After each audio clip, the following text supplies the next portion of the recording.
Yes, guys, hope you are doing well. Welcome back to Nacho's news, of course, in the famous car, and of course, backed by popular demand. Well, that's what I tell myself and FPL Prince, but I hope you've enjoyed the previous video, Game Week 30, and of course, this is going to be the Game Week 31 preview video, and the main emphasis of this is going to be focusing on those with the wildcard, and of course, what players to target. And what I can recall from my last video is I made some pretty accurate predictions. It looks like Alonso does feature in what we class the easier games, and in this formation they play right now, him as an attacking wing back and the Chelsea defensive record right now, this looks like not only a clean sheet.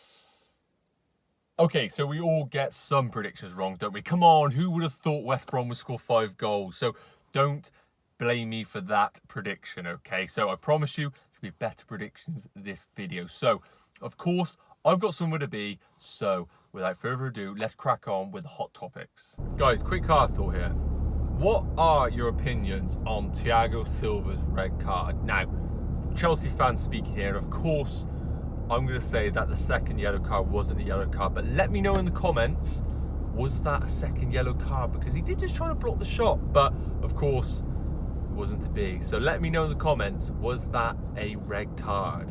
Right then, so hot topic numero 1. And for those guys asking, Callum, why are you speaking in Spanish? Guys, FPL Nacho, part Spanish, fluent in Spanish. Don't want to talk about it though, okay, that's for another topic. So, hot topic number 1 is going to be, who are the best wildcard players and teams? So, just a quick one, we're going to be doing our main live stream on Thursday, and also we're going to be releasing a wildcard article later on in the week, live stream on Thursday, so be sure to tune in for that, because that's going to be very specific to wildcards. But, of course, the point of me here is to talk about wildcards. So I'm going to highlight some of the top teams, and to get it started, I think there's no better place than talking about Chelsea right now. Of course, getting battered 5-2 from West Brom. Who would have predicted that as a Chelsea fan? Of course, that was like a dagger to the heart. But I think we were being a bit too hasty on completely ruling out their assets right now. Prior to that fixture, they had the best defensive underlying stats and actual output. So I still think a double up on their defence is an excellent move. So Mendy and the likes of Rudiger and even probably Azpilicueta would be some decent options in defensive assets. Now, of course, the offensive assets is probably where the deliberation is right now. And I do think that it is going to be a tricky one to pick out particular assets that are going to be good options for this game week and moving forward. But Mason Mount does look like a solid option at his price point. His output is still decent, and the big thing about him is, of course, Tuchel dropped him for that fixture, but brought him on at half-time. I think that shows the importance in this side. So if I had to put my name on one player, it probably would be Mason Mount. And of course, FPL Prince called that in the fan favourites that I didn't put in the article, so apologise, FPL Prince. But I think Chelsea assets are really important. I think the double defensive is still an excellent move. Now, looking ahead to other teams, I think the other one really you could triple up on is going to be Liverpool. Now, we really haven't seen Liverpool really hit full gear this season, but looking at that upcoming fixtures through to the end of the season, I think there are really, really good options in this team. And of course, the usual suspects, Trent Alexander-Arnold and Salah, are the two that are jumping out right now. Both looked like they were kind of returning to similar outputs of last season, especially Trent. His underlying stats have been excellent over the last couple of games. And I do think that a double up on those in particular is a solid move. Now, of course, I can hear you all shouting, what about Diogo Jota? And of course, I think he's probably the best of the bunch right now. At his price point and his importance to this Liverpool team right now, I think that he is the #1 pick in this Liverpool side. So I would be very tempted to triple up on Liverpool assets with Jota, Trent Alexander-Arnold and Salah. And I think that would be an excellent move for the rest of the season. Now, looking at some other assets, I think Spurs, you should definitely be looking at a Spurs double up in particular. Of course, there's only 2 assets really, isn't there? And that's going to be Kane and Son. I think Kane is delivering week in, week out. His underlying stats are absolutely excellent.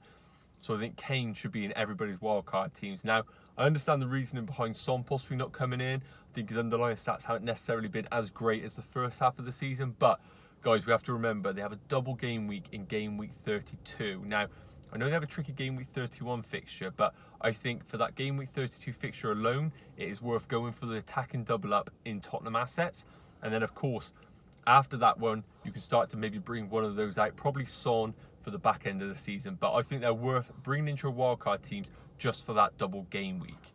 Now, looking at the rest of the teams, really, of course, there's of course Man City assets. I think the fixtures are a little bit mixed, but when they're playing at the level they are, I think you need to be bringing in at least one Man City asset. And how can you argue with their defensive underlying stats right now? So I think maybe a Diaz in there is an excellent move if you've got the budget, but I don't think it's necessarily an absolute necessity to bring that in. And you can't really argue with De Bruyne, really. I think he's an excellent move, but again, I understand the worries because of their rotation going forward. So Man City assets you can't go too far wrong with, but be wary of rotation. And I think the last one really that we've been looking at is Leicester assets. Now, the one that's come out of the woodwork over the last few months has been Nacho. Sorry guys, I had to think of his name there. Nacho. Now, he is actually delivering pretty well. Underlying stats are pretty good. But my worry with him right now would be just rotation, really. I don't see him as an absolute nailed-on starter week in, week out going forward to the end of the season. Now, of course, if you're looking at him as potentially a couple of game week punt, then yeah, of course, I think he's a good move. But just beware if you do bring him in. He's not really that sort of player who's going to be playing in 90, 90, 90, 90. He really is one of those players where if he has 2 bad game weeks, he does usually dip out the side. So, of course, the other asset is going to be Jamie Vardy that you're going to be considering right now. And yes, Jamie Vardy, you know, FPL legend, but I need to see a bit more from him to really justify that price tag, because when I'm looking at the likes of Salah possibly coming in, of course, Harry Kane, Sons, you don't really have 10 to 11 million to just kind of play around with. So I think Vardy is a solid move, and you would be able to probably captain in a couple of game weeks, but I don't think Vardy is essential as he has been in recent years, really. But of course, I wouldn't knock anybody bringing in Vardy. So really, that is kind of where I would be consisting, really looking at building my wildcard around that sort of team. And then, of course, bringing in a few of the cheap options. Fraser Forster, of course, at 4 million is an excellent pick. I think there's been a bit of talk about Wolves assets. Neto doesn't scream, you know, the best pick. I think he's probably the best of Wolves attacking assets, but I don't really see enough from him, really. I think he could be a good 5th midfielder if you've got the luxury, but I wouldn't be rushing to bring him in.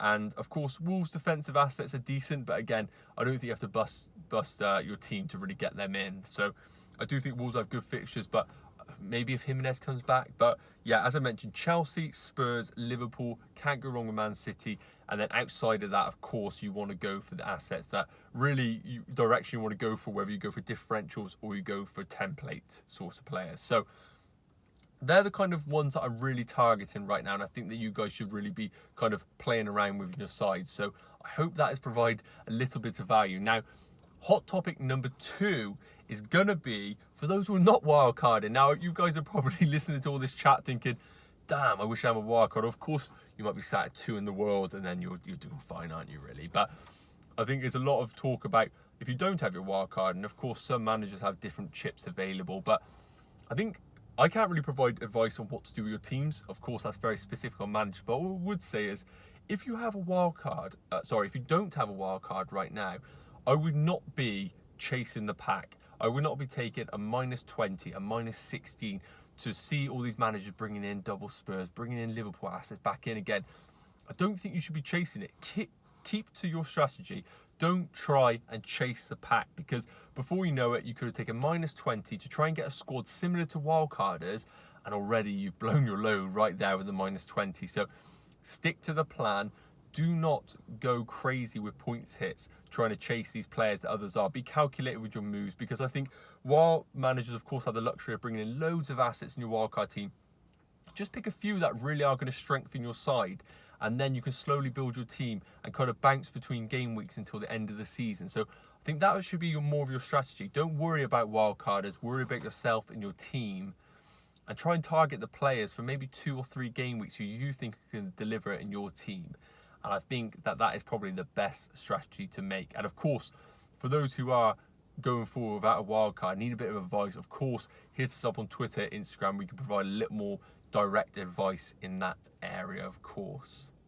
Right then, so it would be an absolute travesty if this was called the FPL Fan Show, and we need to take some questions from the fans. God, that would be absolutely terrible on the name. So small part, we're going to answer just a couple of questions, and then of course on the live stream on Thursday we'll be answering all of your questions in detail. We'll get some terrible opinions from the FPL Prince and some not so terrible opinions for myself. So first question is going to be from Ashish on Instagram that is asked, when is the best time to play a wildcard? Game week 31 or game week 34 after the game week 33 blank? And of course, this is completely particular to your individual team.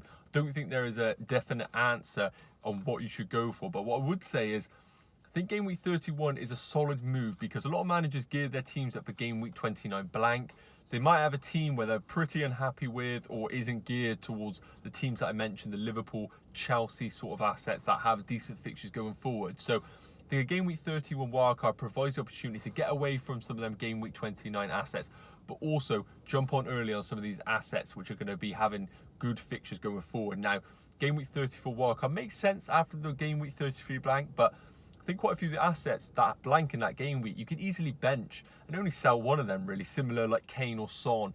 Bench the other, and then you're going to want them going forward for the back end of the season. So, of course, team specific, but I think a game week 31 wildcard is a solid move. So, second question is going to be from FPL United on Twitter, who is asked, who to start, Bamford or Watkins? So, both have obviously super tricky fixtures. Bamford away at Man City, Watkins away at Liverpool. And we spoke about obviously the elite defence of Man City, and of course Liverpool slowly starting to get back to something that they were. So of course I would probably say if you have anybody else I'd play him, but looking at it, I do think that I would probably just swing towards Watkins just because of the two centre backs that they do have. I don't think they're elite sort of players, so I think that moving away from the Man City game, I think Leeds are going to be a tough position there. Even if Man City have their Champions League game, I think going for Watkins would be my number one pick there. Okay, and question number 3 is going to come from Nuclear Atoms, who is a loyal supporter, so thanks for tuning in, Nuclear Atoms, on Twitter, who is asked, how many template players on a wildcard and who? So, obviously I've dug into a bit of the wildcard quite in detail, I'd like to think, in the previous hot topic section, but I think when it comes to template, it completely depends on the strategy you want to go for, whether it's differentials. But what we'll say is don't worry about ownership too much, and don't worry about the template, because the Twitter bubble really do make the template seem like a template, if that makes sense. So I think really, of course, the likes of Salah, the ones like De Bruyne and Trent, of course, they could be assets who are considered template, but when you're wildcarding, you already have a major advantage over the others. So, of course, I think some template players, they're template for a reason because they're some of the best assets in the game. So, the likes of Salah, as I mentioned, Trent's, Kane's, Son's, I think they're excellent options to the back end of the season. So, I will be looking towards them. But, of course, don't pay too much attention on the ownership. We only got 8 game weeks, 7 game weeks to go. So, really just go with the assets that you think are going to deliver the best returns over the coming game weeks. So, now, I just want to quickly talk about captaincy because, of course, everybody wants to know who's going to be the best captain this game week. And well done to those who went for Harry Kane in the previous game week. We did say that on our live stream, I believe, and in our fan favourite. So thankfully got that one right to avoid the disaster of the Chelsea game. So 2 here that I think are going to be good options this game week. First one is going to be Kevin De Bruyne at home against Leeds. Now, of course, rotation is a worry, but I think De Bruyne will start this game. I think he's too vital to Pep right now. And of course, the Premier League isn't sewn up just yet, so I wouldn't say he's going to necessarily be dropping all of his top players. So I think he's going to be the number 1 pick. I think he's not delivering necessarily the major returns that you want from him, but I still think he's a top asset. So he'll be my number 1 pick for this game week. Second one is going to be Mo Salah. Of course, touched him already a little bit. I think he is slowly playing a bit higher, and I think he plays well with Jota in this system. And I think home against Villa, of course, they got Superman in goal, bloody Martinez, seems to save everything usually, but I think that they're going to have too much of Villa right now. And I think Salah could be a really good captaincy pick because he could even become not necessarily differential, but a lot smaller ownership than the likes of Fernandez's and the Kanes of the world right now. So I think Salah could be back to his best in terms of a captaincy option. It feels so good to recommend Salah as an option this game week. So that's going to wrap it up, guys. I hope you have enjoyed another episode of Nacho's News in his car.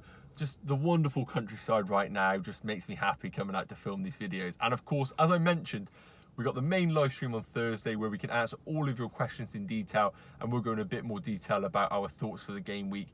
And as always, guys, be sure to check out Twitter, Instagram, and even TikTok. I don't dance, unfortunately, but offer a bit of advice and try to be funny on there, so you be the judge of that. So thank you very much for tuning in, guys. Be sure to like, subscribe, and hit that notification bell so you don't miss the future videos. Have a great week and have a great game week. Cheers.